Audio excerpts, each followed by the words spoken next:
لا مضل له ومن يضلله فلا هادي له ونشهد أن لا إله إلا الله ونشهد أن سيدنا ومولانا محمدا عبده ورسوله أرسله إلى الناس كافة بشيرا ونذيرا أما بعد فإن خير الحديث كتاب الله وخير الهدي هدي محمد صلى الله عليه وسلم وشر الأمور محدثاتها وكل محدثة بدعة وكل بدعة ضلالة وكل ضلالة في النار. أعوذ بالله السميع العليم من الشيطان الرجيم. بسم الله الرحمن الرحيم. يا أيها الذين آمنوا قوا أنفسكم وأهليكم نارا وقودها الناس والحجارة عليها ملائكة غلاظ شداد لا يعصون الله ما أمرهم ويفعلون ما يؤمرون. سبحانك لا علم لنا إلا ما علمتنا إنك أنت العليم الحكيم. رب اشرح لي صدري ويسر لي أمري واحلل عقدة من لساني يفقه قولي واحلل عقدة من لساني يفقه قولي واحلل عقدة من لساني يفقه قولي.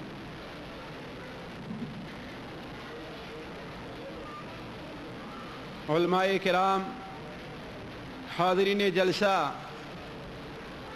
اور خواتین اسلام، یہ شرقیہ کے علاقے میں دوسری بار مجھے یہ موضوع دیا جا رہا ہے، یعنی تربیت اولاد. تربیت اولاد یہ موضوع خصوصاً لوگوں کے ذہن میں کیوں آیا، اس سے آپ لوگ جو بھی نتیجہ اخذ کریں، میری سمجھ کے مطابق اس کی دو اہم وجہ ہیں. ایک وجہ تو یہ ہو سکتی ہے کہ دعوت کے میدان میں کام کرنے والے ہمارے محترم ساتھیوں نے یہ محسوس کیا کہ اس وقت صحیح طور پر یہ نونہال، یہ کھلتے ہوئے پھول جو مستقبل میں چل کر کے امت کے سپاہی بننے والے ہیں، صحیح طور پر ان کی تربیت اللہ کے رسول صلی اللہ علیہ وسلم کے بتائے ہوئے طریقے پر نہیں ہو رہی ہے. جو لوگ بچپنے کی عمر پار کر چکے ہیں ان کے لیے کافی کوششیں ہو رہی ہیں، اور اللہ تبارک و تعالی دعات کی کوششوں کا ثمرہ ہمارے اور آپ کے سامنے دیتا ہوا دکھائی دے رہا ہے کہ یہ حاضری اور اس ملک میں جہاں ہم صرف اور صرف کام کا مقصد لے کر کے آتے ہیں، دین کے نام پر اتنی بڑی حاضری اس بات کا مکمل ثبوت ہے کہ اس وقت ہمارے اور آپ کے دلوں میں دین کی تڑپ اور دین کے لیے کچھ حاصل کرنے کا جذبہ ضرور ہے. اور اگر نہ بھی ہو تو ہمارے محترم ساتھیوں نے جو تربیت اولاد کا موضوع ہمیں دیا ہے، شاید اس کا مقصد یہ ہو کہ آئی ہے خزاں گلشن میں مرجھایا ہوا ہر پتا ہے، پھولوں کا مجھے افسوس نہیں، کلیوں کا قلق البتہ ہے. کہ یہ کلیاں جو مستقبل میں چل کر کے پھول بننے والی ہیں اور گلشن کے روبرو کو باقی رکھنے والی ہیں، ان کی اصلاح کی اہم ضرورت ہے. دوسری وجہ یہ ہو سکتی ہے کہ ہمارے جوان، ہمارے بچوں کے والدین دین کی تربیت، دین پر اپنے بچوں کی تربیت تو کرنا چاہتے ہیں، لیکن انہیں کچھ توجیہات، کچھ نصائح اور کچھ ایسی باتوں کی ضرورت ہے جن کی طرف انہیں خصوصی طور پر متوجہ کیا جائے۔ اس لیے اس موضوع کو ہم نے دعات کے کہنے پر قبول کیا۔ اب وہ چند باتیں آپ کے سامنے میں رکھنا چاہوں گا اور معذرت کے ساتھ یہ عرض کروں گا کہ انداز بیاں اگرچہ میرا شوق نہیں ہے، شاید کہ اتر جائے تیرے دل میں میری بات، ہو سکتا ہے کہ میری بات آپ لوگوں کے دل کے اوپر اثر کر جائے۔ دیکھیے، اس مختصر سی مجلس میں میں آپ کے سامنے تربیت اولاد سے متعلق چند باتیں رکھنا چاہوں گا۔ اللہ تبارک و تعالیٰ سے دعا ہے کہ ہمیں ان مفہوم کو صحیح طور پر ادا کرنے اور آپ کو اپنے دل میں بیٹھانے، اور اگر وہ قرآن اور سنت کے موافق ہے تو اس کے مطابق عمل کرنے کی توفیق عطا فرمائے۔ دیکھیے، تربیت اولاد سے متعلق مجھے آپ کے سامنے جو باتیں رکھنی ہیں، ان میں پہلی بات تو اس موضوع اور تربیت کی اہمیت ہے۔ دوسری بات یہ کہ تربیت والدین کی ذمہ داری ہے۔ تیسری بات جو میں آپ کے سامنے رکھوں گا وہ یہ کہ بچوں کی تربیت کن باتوں پر کی جائے، اور آخری بات جو ہوگی وہ یہ کہ والدین تربیت کے معاملے میں بعض ایسی غلطیاں کر جاتے ہیں کہ تربیت صحیح رخ اختیار کرنے کے بجائے غلط رخ اختیار کر جاتی ہے۔ اس سے متعلق آپ کے سامنے تمہید کے طور پر یہ ایک بات عرض کرتا چلوں کہ دیکھیے، اولاد ایک ایسی چیز ہے جس کی خواہش انسان کی فطرت میں اللہ تبارک و تعالیٰ نے رکھی ہے۔ کوئی بھی ایسا شخص نہ ہوگا، کوئی بھی ایسا شوہر نہ ہوگا، اور کوئی بھی ایسی بیوی نہ ہوگی جس کے دل میں وہ اولاد کی خواہش نہ ہو۔ حالانکہ اولاد کے لیے ایک عورت کو کتنی تکلیف برداشت کرنی پڑتی ہے، کتنی تکلیفیں اٹھانا پڑتی ہے، اس کا اندازہ آپ میں سے اگر ہر شخص کو نہیں ہے تو کم سے کم ان عورتوں کو اس کا اندازہ ضرور ہے جنہوں نے اپنے پیٹ کے اندر 9 مہینے تک ایک معصوم جان کو پالا ہے، اور انہیں رزق اللہ تبارک و تعالیٰ کی توفیق سے اس کے پیٹ سے اور اس کے جسم سے عطا ہوتا رہا ہے۔ تو وہ اولاد کی خواہش ایک ایسی چیز ہے جو ہر انسان کے دل کے اندر ہوتی ہے۔ اللہ تبارک و تعالیٰ نے جن انبیاء کو اس دنیا کی زیب و زینت سے بالکل پاک صاف کر کے بھیجا تھا، وہ انبیاء بھی اس دنیا کے اندر آئے اور وہ بھی اولاد کی تمنا کرتے رہے۔ حضرت ابراہیم علیہ السلام جب عراق سے چلے، شام فلسطین ہوتے ہوئے، شام مصر ہوتے ہوئے فلسطین میں آ کر کے خیمہ زن ہوئے ہیں، تو اس وقت ان کی عمر کا ایک بہت بڑا حصہ گزر چکا تھا، بلکہ یہ کہیے کہ عمر کے اس حصے میں پہنچ چکے تھے جس حصے میں انسان اولاد کی خواہش سے، اولاد کی امید سے محروم ہو جاتا ہے۔ لیکن پھر بھی اللہ تبارک و تعالیٰ سے دعا کرتے ہیں کہ رب ہب لی من الصالحین، اے اللہ تبارک و تعالیٰ مجھے نیک اولاد عطا فرما۔ حضرت زکریا علیہ السلام جو اللہ تبارک و تعالیٰ کے ایک بھیجے ہوئے ایک مشہور نبی ہیں، آپ میں سے ہر شخص ان کا نام جانتا ہے، وہ بھی جب اپنی عمر کے اس وقت کو پہنچ گئے کہ جب انسان اولاد سے بالکل محروم ہو اولاد سے بالکل مایوس ہو جاتا ہے، اور اولاد کی خواہش تو رہتی ہے لیکن اب اسے یہ امید نہیں رہتی کہ اب مجھے اولاد اللہ تبارک و تعالیٰ عطا فرمائے گا۔ یعنی جسم بوڑھا ہو گیا، عورت بانجھ اور اس کے باوجود بوڑھی ہے، اب انسانی اعتبار سے جسم کے اندر کوئی ایسی طاقت نہیں ہے کہ انسان بچے کی امید رکھے۔ لیکن حضرت مریم علیہ السلام جب ان کی تربیت اور ان کی کفالت اور ان کی نگرانی ان کے ذمے لگائی گئی، ایک بار ان کی نماز پڑھنے کی جگہ میں حاضر ہوتے ہیں اور دیکھتے ہیں کہ ان کے پاس اگر سردی کا موسم ہے تو گرمی کا میوہ اور پھل موجود ہے، اور اگر گرمی کا موسم ہے تو سردی میں پائے جانے والے میوے اور پھل موجود ہیں۔ تو پوچھتے ہیں کہ اے مریم انا لکی ھذا، تمہیں یہ کہاں سے مل گیا؟ تو حضرت مریم نے جواب دیا کہ اللہ تبارک و تعالیٰ کا بھیجا ہوا یہ رزق ہے۔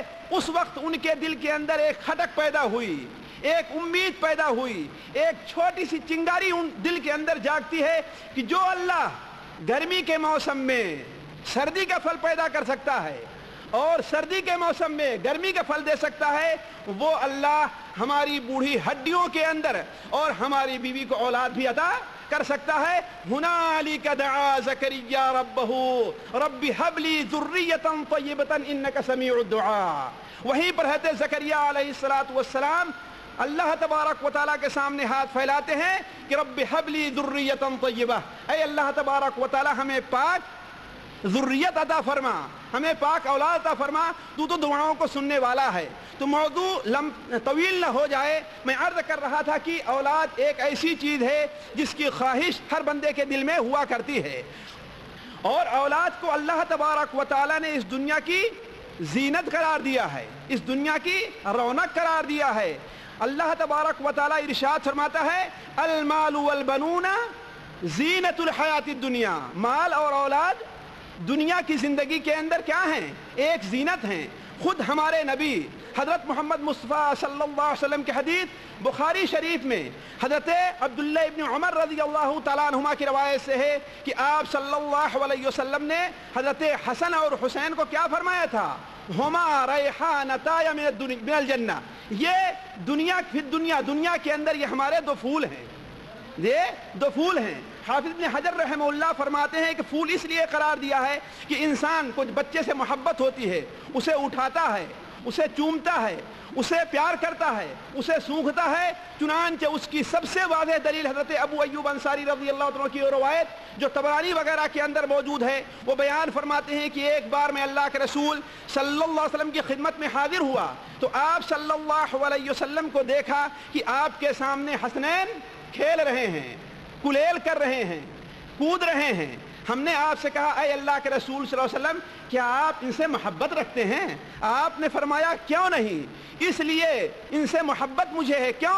اس لیے کہ یہ دنیا کے اندر ہمارے دو پھول ہیں، اشمہما، میں انہیں سونگھتا ہوں، میں انہیں پیار کرتا ہوں، میں انہیں بوسہ دیتا ہوں. تو عرض کرنے کا مقصد ہر انسان کی یہ خواہش ہوتی ہے کہ اس کے گھر کے اندر کلیل مارتے ہوئے، چہچہاتے ہوئے، کھلتے ہوئے کچھ پھول نظر آئیں. سونا سونا سا گھر، بغیر شور شرابے والا گھر والدین کو اچھا نہیں لگتا، اور یہی چیز دنیا کے اندر گھر کی زینت بنتے ہیں. لیکن ایک چیز کو ہمیں ہمیشہ مد نظر رکھنا چاہیے کہ یہ اولاد دوسری تمام نعمتوں کی طریقے سے، جس طریقے سے دوسری تمام نعمتیں اگر ان کا صحیح استعمال کیا جائے تو وہ بندوں کے لیے دنیا کے اندر بھی راحت اور سکون کا سبب بنتی ہیں، اور آخرت میں بھی ان کے لیے راحت اور سکون کا سبب ہیں. مثال کے طور پر ایک آنکھ ہے، ایک زبان ہے، اگر ہم نے اس کا صحیح استعمال کیا تو دنیا کے اندر بھی ہم امن اور چین کے ساتھ رہ سکتے ہیں، اور اگر اس کا غلط استعمال کیا تو دنیا کے اندر بھی ہمارے لیے یہ چیز بلا بن سکتی ہے، اور آخرت میں اللہ تبارک و تعالیٰ اس پر ہمارا اور آپ کا سخت حساب لے سکتا ہے. اسی طریقے سے اولاد ہے، یہ اللہ تعالیٰ کی دی ہوئی نعمت ہے. اگر ہم نے اسے صحیح ہاتھ پر صحیح تربیت کی، اس کا صحیح استعمال کیا، اس نعمت کو ہم نے صحیح ڈھنگ پر لگایا اور اس نعمت کی ہم نے قدر کی، تو یہ نعمت ہمارے لیے دنیا کے اندر بھی نعمت ہے، دنیا کے اندر بھی سعادت کی وجہ ہے، اور آخرت میں بھی ہمارے اور آپ کے لیے یہ چیز باعث سعادت ہوگی. اللہ تبارک و تعالیٰ قرآن مجید کے سورہ تغابن میں ارشاد فرماتا ہے یا ایھا الذین آمنوا ان من ازواجکم واولادکم عدوا لکم فاحذروہم. اے ایمان والو، خطاب ہے ہر ایک کو، مرد ہیں تو عورت ہیں تو، عربی ہیں تو عجمی ہیں تو، ہندی ہیں تو پاکستانی ہیں تو، ہر ایک کو خطاب ہے یا ایھا الذین آمنوا، اے وہ لوگوں جو ایمان لے آئے ہو، ان من ازواجکم واولادکم عدوا لکم، دیکھو تمہاری بیویاں اور تمہارے بچے ان میں سے کچھ ایسے ہیں جو تمہارے دشمن ہیں، جو تمہارے دشمن ہیں. صحابی رسول، مفسر قرآن، ترجمان القرآن، حبر الامہ حضرت عبداللہ ابن عباس رضی اللہ تعالیٰ عنہ، جن کی تربیت حضرت محمد مصطفیٰ صلی اللہ علیہ وسلم نے فرمائی تھی، جیسا کہ اس کی بعد مثالہ میں آپ کے سامنے ابھی رکھوں گا. ان سے کسی نے سوال کیا کہ آخر اس آیت کا مطلب کیا ہے، اس آیت کا مفہوم کیا ہے؟ انہوں نے کہا کہ اصل میں اس آیت کا مقصد یہ ہے کہ مکہ کے کچھ لوگ ایمان لے آئے، اللہ کے رسول صلی اللہ علیہ وسلم کی رسالت کا اقرار کر لیا، لیکن جب ہجرت کرنے کا وقت آیا تو ان کے بچے اور ان کی بیویاں ان کے سامنے کھڑے ہو گئیں کہ ہمیں اکیلے چھوڑ کر کے کہاں جاؤ گے، ہمیں کما کر کے لائے گا کون, ہمیں کھلائے گا کون, ہماری نگرانی کون کرے گا, ہماری پرورش کون کرے گا. چنانچہ وہ لوگ ہجرت کرنے سے رک بعد آ گئے. اور جب عرب کے اندر اللہ کے رسول صلی اللہ علیہ وسلم کا سکہ بیٹھ گیا, مکہ مکرمہ فتح ہو گیا, اب جب لوگ ہجرت کر کے آتے ہیں تو دیکھتے ہیں کہ ان کے ساتھ کھیلنے والے لوگ, ان کے ساتھ اٹھنے والے لوگ, ان کے ساتھ بیٹھنے والے لوگ, انہوں نے تو علم بہت زیادہ حاصل کر لیا ہے, اور نبی صلی اللہ علیہ وسلم کی خدمت میں انہیں ایک اونچا مقام بھی حاصل ہے. جس طریقے سے سورہ حشر کے اندر اللہ تعالیٰ ارشاد فرماتا ہے, یا ایھا الذین آمنوا اذا قیل لکم تفسحوا فی المجالس فافسحوا یفسح اللہ لکم واذا قیل انشزوا فانشزوا یرفع اللہ الذین آمنوا منکم والذین اوتوا العلم درجات. اس کی تفسیر کرتے ہوئے مفسرین نے عمومی طور پر لکھا ہے کہ ایک بار اللہ کے رسول صلی اللہ علیہ وسلم ایک مجلس میں تشریف فرما تھے, مجمع جمع تھا, غزوہ بدر کے اندر شریک ہونے والے کچھ مسلمان آتے ہیں, کچھ صحابی آتے ہیں, اور انہیں آپ صلی اللہ علیہ وسلم کے پاس بیٹھنے کی جگہ نہیں ملتی. ظاہر بات جو لوگ غزوہ بدر کے اندر شریک ہوئے ہیں وہ ان لوگوں میں ہیں جو تمام لوگوں سے پہلے اسلام قبول کیا ہے, خواہ مکہ کے رہنے والے ہوں یا مدینہ منورہ کے رہنے والے ہوں.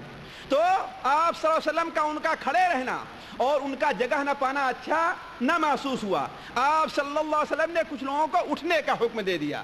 تو ایسے لوگ جو بعد میں آئے تھے انہوں نے دیکھا کہ ان لوگوں کو یہ مقام مل رہا ہے, حالانکہ مکہ میں نہ ہم سے کھیلنے میں زیادہ تھے, نہ ہم سے طاقت میں زیادہ تھے, نہ ہم سے کودنے میں زیادہ تھے, کسی چیز میں ان کا اونچا مقام ہم سے حاصل نہیں تھا. لیکن چونکہ ہم سے پہلے مدینہ آئے یہ لوگ اور ہم سے انہوں نے تعلیم حاصل کر لی اور نبی صلی اللہ علیہ وسلم کی خدمت میں ان کو زیادہ اونچا مقام حاصل ہو گیا, تو واپس لوٹ کر کے اپنی بیوی اور بچوں کو مارنا اور پیٹنا چاہا. کہا تمہاری ہی وجہ سے ہمیں یہ پیچھے رہنا پڑا ہے, آج تمہاری ہی وجہ سے آج ہم پیچھے رہ گئے ہیں. تو اللہ تبارک و تعالیٰ نے آیت نازل فرمائی کہ یا ایھا الذین آمنو, اے وہ لوگوں جو ایمان لے آئے ہو, تمہارے بعد اولاد, تمہاری بعد اولاد اور تمہاری بعد بیویاں تمہارے لیے فتنہ ہیں, تمہارے دشمن ہیں, اس لیے ان سے بچو.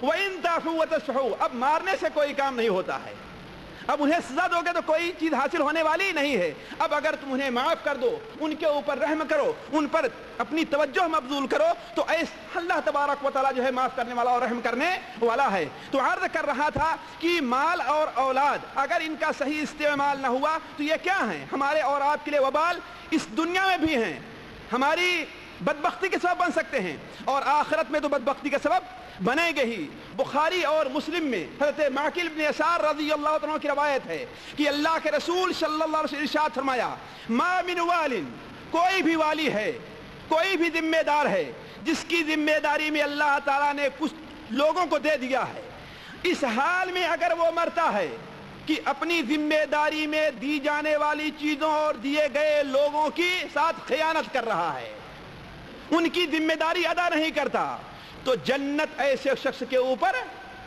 حرام ہو گئی ہے. یعنی اگر کوئی انسان اپنے بچوں کی صحیح تربیت نہیں کرتا اور اس کے تربیت نہ کرنے کی وجہ سے اس کے بچے جہنم میں جاتے ہیں, بدبخت ہوتے ہیں, اس کے بچے برے نکل جاتے ہیں, تو ان بچوں کا گناہ بھی ان لوگوں کے اوپر پڑے گا اور دن قیامت میں اس کی سزا بھگتیں گے.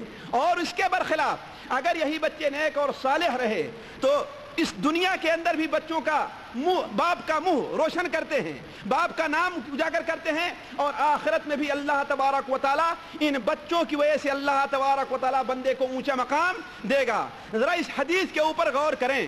ابو سلمہ جو اللہ کے رسول صلی اللہ علیہ وسلم کے ایک چرواہے ہیں, وہ بیان فرماتے ہیں کہ آپ صلی اللہ علیہ وسلم نے ارشاد فرمایا, بخل بخل لخمس ما اثقلهن فی المیزان, بخل بخل لخمس ما اثقلهن فی المیزان, 5 چیزیں کیا خوب ہیں, اور دن قیامت میں ترازو جب رکھا جائے گا, نیکیاں اور برائیاں جب تولی جائیں گی تو ان میں کتنی وزنی ہے چیزیں, اور بہت آسان ہے اگر ہم اس کے اوپر عمل کرنا چاہیں تو بخن بخن لخمس ما اثقلهن فی المیزان, 5 چیزیں کتنی خوب ہیں اور دن قیامت ترازو کے اندر بڑی بھاری ہیں. وہ 5 چیزیں کیا ہیں؟ سبحان اللہ والحمد للہ ولا الہ الا اللہ واللہ اکبر. ہر شخص اس کو جانتا ہے, سیکھنے کی ضرورت نہیں ہے. ایک مسلمان ہے تو یہ چیزیں اس شخص کو